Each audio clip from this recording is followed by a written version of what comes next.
Alhamdulillah wa salatu wa salamu ala Rasulillah.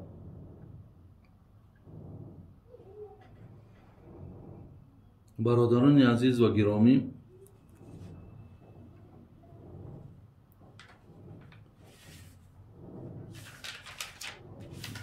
در دو مسئله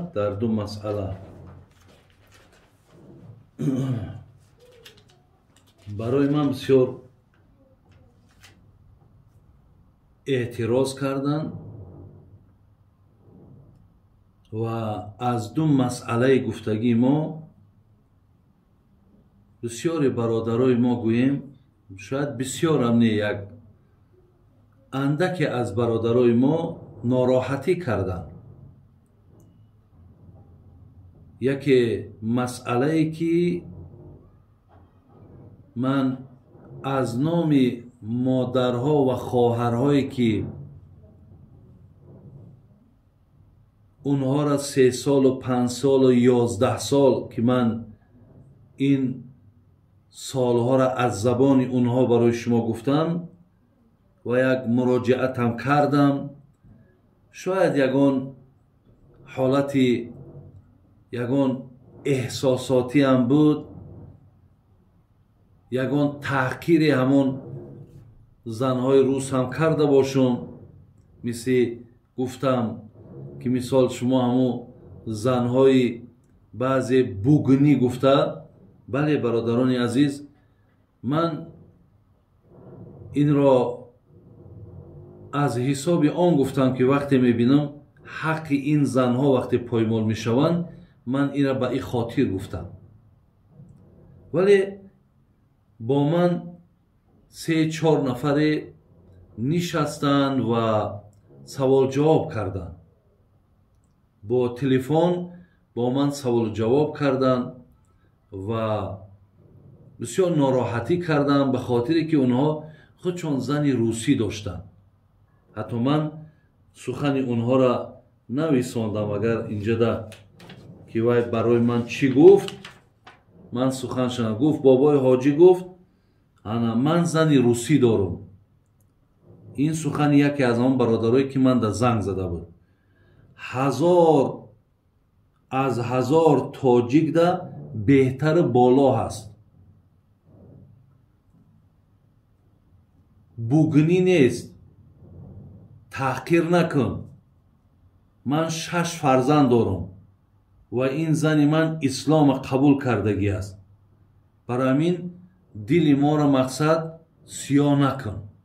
این سخن همون برادرای بود گویم که در مجموع بر من زنگ زدن و این سخن گفتن. برادرای عزیز و گرامی،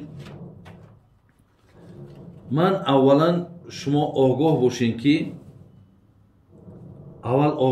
خوب شما هر یک حرفی مرا، هر یک سخنی مرا با دقت گوش کنین.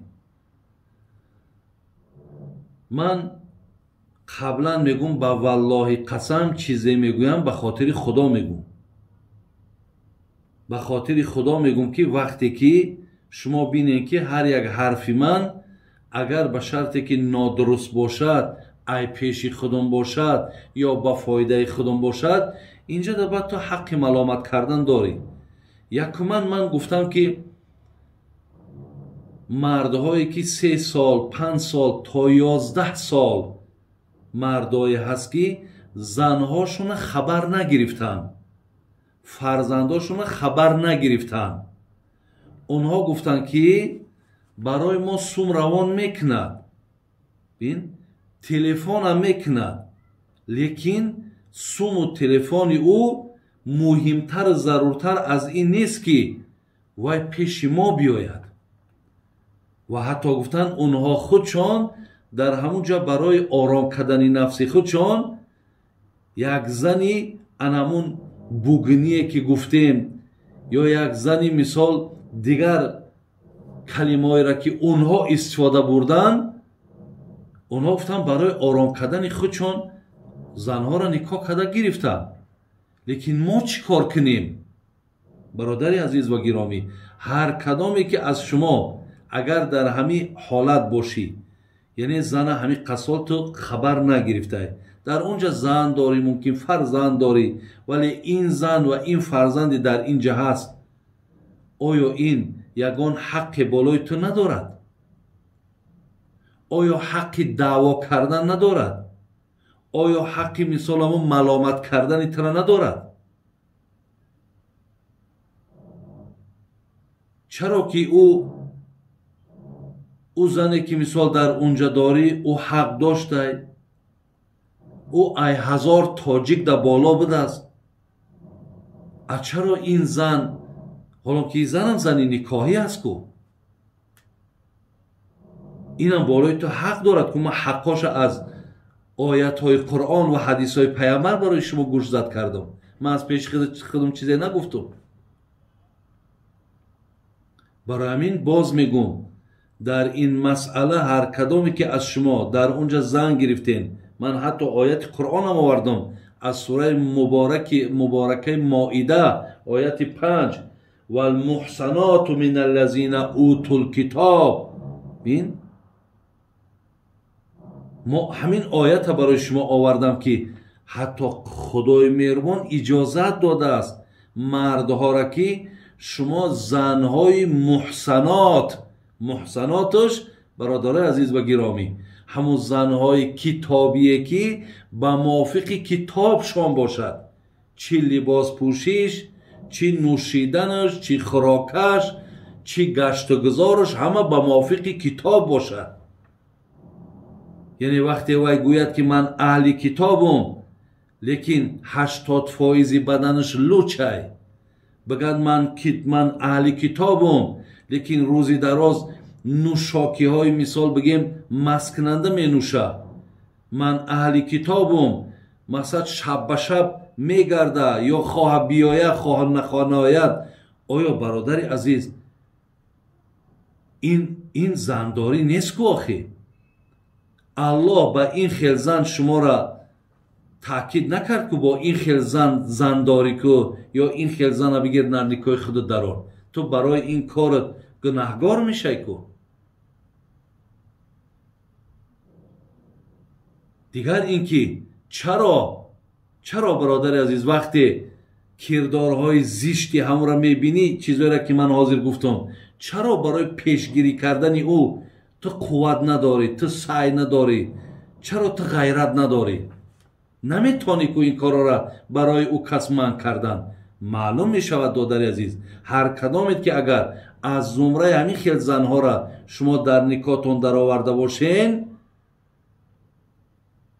شما در این نکاح کردگیتون که برای یک نفستون آرام کردن، شما گناهگارین پیش الله میرون.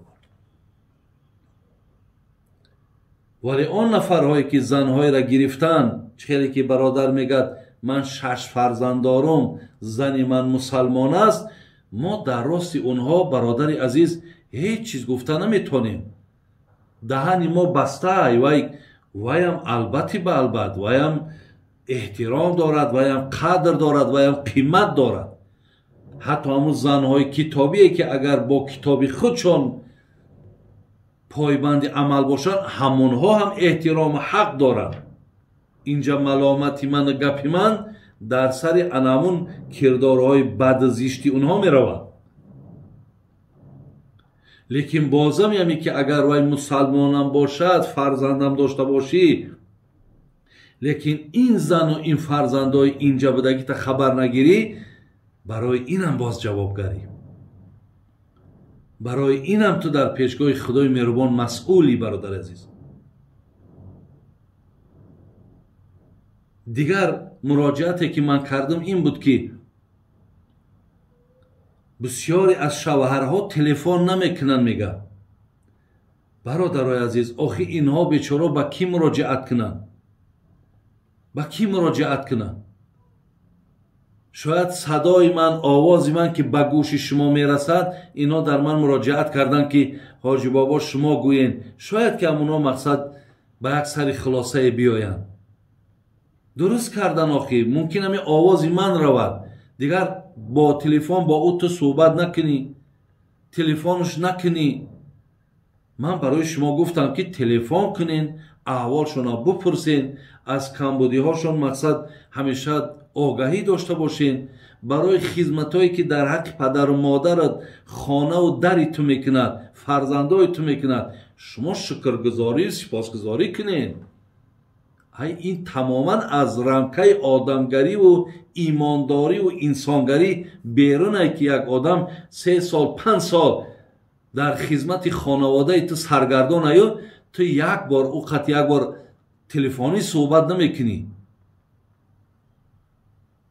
یا از حالش نمیپرسی یا با تلفن حقارتش میکنی. که یک بار ایستاده می گپا را فکر که کاری تو درسته. همین معامله را در برابر همون زنکایی که میگوی ای 1000 تاجیک بالای در برابر ما کرده میتونی. هر بیگه همون ساعتی در کاری در خانه در نباش، حال طبیعی چی میشود؟ این بر آدمایی گوین که این آگاهی نداشته باشن. من باز میگم، من پس نمیزنم، لیکن باز میگم زن تاجیک ما بالاتر و برتر و بهتر است.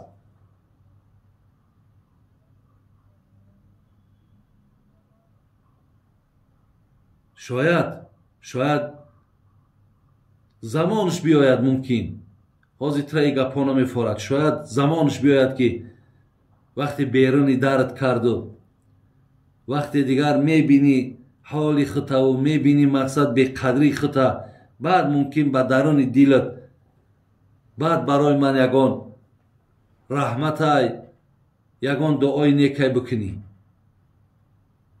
با من چی برادری عزیز؟ عذابی که تو میبینی، اذیتی تو میکشی، چیزی میکشی، خودت میکشی. من فقط آن چیزی را که خواندم، آن چیزی را که شنیدم، آن چیزی را که دیدم، من برای شما گفته استم. بعضی ها را میدانی که همون زنها برای چی میگیرن؟ بعضی بچه های ما که برای دنیاشون میگیرن شون، برای که وای سون داره، خانه داره. بعضی ها بچه های ما برای همین اونها را زن میکنن. لیکن حال زندگی اونها برادر عزیز زندگی نیست که بگوی در او یک راحت باشه و در او یک کیفیت باشه. بسیاری بچه های ما را پاسپورتاشون گرفتگی هن، نمیمانن شون دیگر همین طرف بیان.